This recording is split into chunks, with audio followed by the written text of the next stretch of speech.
une étape cruciale vers la normalisation, donc la reconnaissance des biointrants dans notre pays.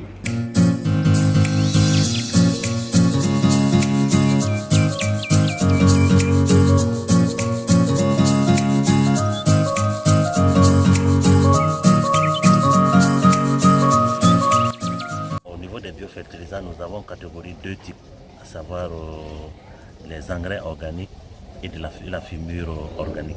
Donc pour les engrais organiques, il faut dire que c'est l'ensemble des fertilisants organiques dont les teneurs en NP et K sont supérieures à 5%. Et pour la fumure organique, c'est l'ensemble des fumures, composts, fumiers dont les teneurs en NP et K sont supérieures ou égales à 4,5%. Si nous voulons amener les producteurs de biointrants à se professionnaliser, il faut qu'on leur donne des standards pour que tout ce qu'ils vont produire soit conforme à ces standards. Et c'est ce qui va aussi conduire l'État et les gouvernants à promouvoir ces biofertilisants-là au profit de nos producteurs.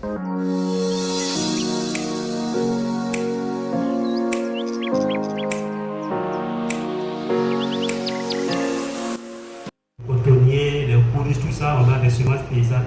Et doliques, épinards, facilement, pas de problème, on a des semences paysannes. Et c'est les semences paysannes qu'on utilise pour avoir des semences améliorées. Si nous perdons ces semences paysannes, nous perdons notre identité et nous risquons de ne pas avoir de la matière pour pouvoir faire des semences améliorées dans le futur. Aujourd'hui, au niveau de la CONAGREP, les autorités ont entendu vraiment les plaidoyers de tous les acteurs et ils sont en train de nous aider à avoir ce qu'on appelle une banque nationale des jeunes.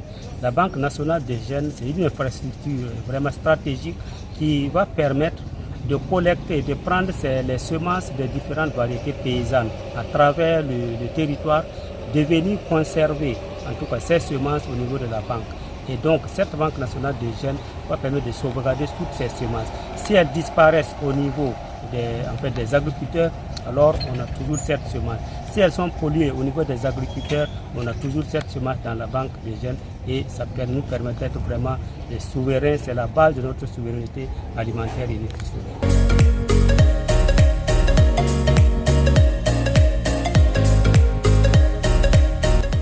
À la suite de nos travaux, nous avons fait des recommandations. Et ces recommandations consistaient à faire un modèle de fiche d'étiquette.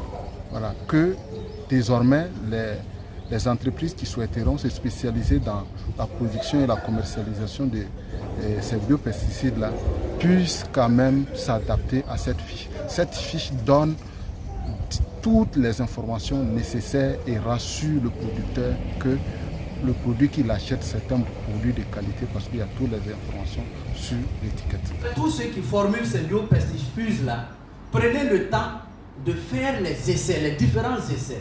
C'est très important les essais. Ne restez pas dans votre seul milieu là pour dire que les insectes que vous avez combattus, par exemple à Ouagadougou, forcément à Bobo, vous allez avoir les mêmes résultats. C'est pas possible. Après ce travail fait par la recherche ainsi que les acteurs de l'agroécologie et de l'agriculture biologique, nous pensons que ces biointrants seront reconnus par le ministère de l'Agriculture. Également, ces biointrants pourraient être en tout cas intégrés dans les commandes de l'État et faciliter la promotion et la diffusion sur les terrains auprès des paysans.